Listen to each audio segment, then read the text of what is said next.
혹시 그거 아시나요?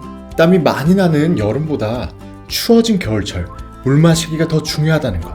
날씨가 추워지면 많은 아이들이 물을 마시지 않습니다. 여름에는 더워서라도 물을 찾는데 겨울에는 목마름을 잘 느끼지 못하기 때문입니다. 아시다시피 겨울철 실내는 난방 때문에 많이 건조합니다. 아이들은 학교에서, 학원에서, 도장에서 계속 활동을 하기 때문에 충분한 수분이 필요합니다. 거기에 70%가 수분으로 이루어진 우리 몸 중에서 뇌는 평균보다 더 많은 75%가 물로 이루어져 있습니다. 그만큼 수분이 부족하면 뇌 활동이 둔해지고 기억력과 집중력이 급격히 저하되는 겁니다. 거기에 건조한 실내에서 아이들은 면역력이 약해지고 이는 바이러스나 감기에 취약한 상태가 되기 쉬워집니다. 그렇기에 겨울철 수분 보충은 오히려 습관적으로 챙겨야 한다는 것입니다. 세계보건기구의 권장사항에 따르면 초등학교 저학년은 하루에 물 1.2에서 1.5리터, 초등학교 고학년은 하루에 1.5에서 1.8리터 정도의 수분 섭취가 필요하다고 합니다. 순수하게 물로만 마신다면 하루에 6잔에서 8잔 정도가 적당합니다. 아이들에게 개인 물병을 주시고 학교, 학원, 도장에서 수시로 물을 마시도록 도와주세요. 목마를 때 마셔가 아니라 정해진 시간에 마시는 습관을 들여야 합니다. 물병에 눈금을 그어서 10시는 여기까지, 12시는 여기까지 표시해두면 아이들은 게임처럼 재미있게 물을 마시게 됩니다. 11월 1주차 우리 아이들이 충분히 물을 마시면서 건강을 지킬 수 있도록 생활 습관을 교육하겠습니다. 우리 가족의 분위기를 완전히 바꾸는 마법의 한마디. 안녕히 주무셨어요? 아침부터 인사를 주고받은 가정은 하루 종일 대화가 많고 가족 간 유대감이 강하다고 합니다. 아침 인사는 단순한 형식이 아닙니다. 부모님의 눈을 마주치고 대화를 시작하는 첫 단추입니다. 아침에 인사하는 아이는 하루 종일 부모님과 대화를 더 많이 나누는 경향이 있습니다. 그리고 아침 첫 시간부터 예의 바른 행동을 하는 아이는 스스로에 대한 자부심도 생깁니다. 무의식 속에 나는 예의 바른 아이야 라는 긍정적인 자아상이 형성되는 것이죠. 이는 학교 생활에서도 연결이 됩니다. 집에서 부모님께 인사하는 아이는 학교에서 선생님께도 자연스럽게 인사하고 또 또래 친구들에게도 먼저 인사를 건네게 되죠. 예의적인 측면을 넘어 자녀의 기분에도 큰 영향을 미칩니다. 아침에 어떤 기분으로 하루를 시작하느냐에 따라 그날 하루가 결정됩니다. 따뜻한 인사로 시작하는 아침은 아이에게도 부모님에게도 긍정적인 에너지를 줍니다. 일어났으니까 밝게 인사하는 것, 이것은 습관으로 만드는 아주 강력한 힘입니다. 여기서 주의해야 할 점은 휴대폰을 보거나 TV를 보면서가 아니라 서로의 눈을 마주치고 인사하는 것이 중요합니다. 거기에 가벼운 포옹도 함께 한다면 학교 가기 전 우리 자녀의 에너지는 100% 충전될 것입니다. 요즘 아이들이 유난히 못하는 것이 하나 있습니다. 바로 친구나 선생님께 적절한 도움을 요청하는 일입니다. 아주 사소하고 간단한 도움도 구하지 못해 혼자 쭈뼛거리며 끙끙 앓고 있는 아이들을 보신 적 많이 있으실 겁니다.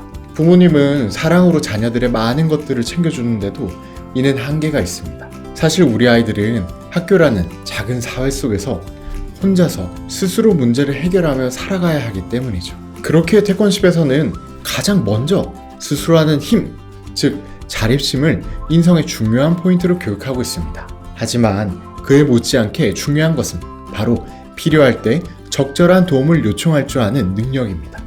요즘은 그런 도움을 잘 요청하지 못하는 아이들이 너무나 많아졌습니다. 이런 아이들의 특징을 살펴보면 어차피 안 될 거야, 나는 못해 라고 스스로 생각하며 어려운 일이 생기면 도움을 청하지 않고 마음속으로 이미 포기해버린다는 것입니다. 아니면 반대로 문제를 해결하지 못해서 물건을 던지거나 소리를 지르거나 짜증을 내는 아이들도 많습니다. 이러면 문제가 해결되지 않고 부정적인 감정만 계속 쌓이게 되죠. 이런 아이들 대부분은 올바르게 도움을 요청하는 방법을 잘 모르기 때문입니다. 올바른 도움 요청이란 그냥 도와주세요가 아니라 3번 문제 어떻게 푸는지 모르겠어요, 힌트를 주시겠어요? 라고 도움을 구체적으로 요청하는 것입니다. 거기에 선생님이 다른 일을 하고 계실 때 갑자기 끼어들지 않고 지금 여쭤봐도 될까요? 하면서 먼저 적절한 타이밍과 예절을 지키는 것도 가르쳐야 합니다. 결국 도움 요청을 잘하는 아이들은 도움을 구하는 습관이 몸에 잘 배어있는 아이들입니다. 올바르게 도움을 요청하는 것 자체가 훌륭한 소통 능력입니다. 태권십에서는 자녀의 사회성을 위해 올바른 도움을 청하기 습관 교육을 실시합니다. 교육학에서 아이들의 기억력을 키우는 유명한 학습 피라미드 이론이 있습니다. 수업 듣기는 5%의 기억, 그리고 눈으로 읽기는 10%의 기억, 그리고 시청각 자료는 약 20%까지 기억한다고 합니다. 토론은 약 50%까지 기억한다고 하니 아이비리그 대학에서 토론 위주의 수업을 주로 하는 이유가 여기에 있습니다. 하지만 모든 학습 기억 중에 압도적으로 높은 90%의 기억 방법이 있습니다. 바로 다른 사람을 가르치는 것입니다. 즉, 자신이 배운 것을 다른 사람에게 설명하는 것은 학습 효과가 가장 높다고 합니다. 우리가 대충 안다고 생각했는데 막상 설명하려면 막히는 경우가 대부분입니다. 그래서 배운 것을 다른 사람에게 설명하려면 더 깊이 공부하게 되고 완전히 이해하게 됩니다. 배운 내용을 자신만의 언어로 재구성하게 되는 것이죠. 이러한 기억은 자연스럽게 오래 지속되게 됩니다. 거기에 자신이 설명한 내용에 대한 자신감도 생깁니다. 아이들은 마음속으로 와, 내가 이런 걸 다른 사람에게 가르칠 수 있어 라는 자신감이 결국 학습 동기까지 높여준다고 합니다. 그래서 태권십에서는 형 누나들을 리틀 사범으로 임명하고 동생들을 가르치는 과정을 연습하도록 합니다. 선배가 후배에게 품새를 가르쳐주고 형이 동생에게 발차기를 알려주는 과정에서 자연스럽게 형으로 누나로서 책임감도 기르고 학습 효과도 얻을 수 있습니다. 이러한 경험이 쌓이고 쌓이면 운동뿐만 아니라 학교 생활에서도 배운 것을 가르쳐주는 그 자체가 습관으로 만들어지게 되죠. 태권십 도장에서 이런 경험형 교육을 해본 아이들이 자연스럽게 우수하게 성장하는 이유가 바로 이곳에 있습니다. 태권십 프로그램은 단순히 태권도 기술만을 가르치는 곳이 아닙니다.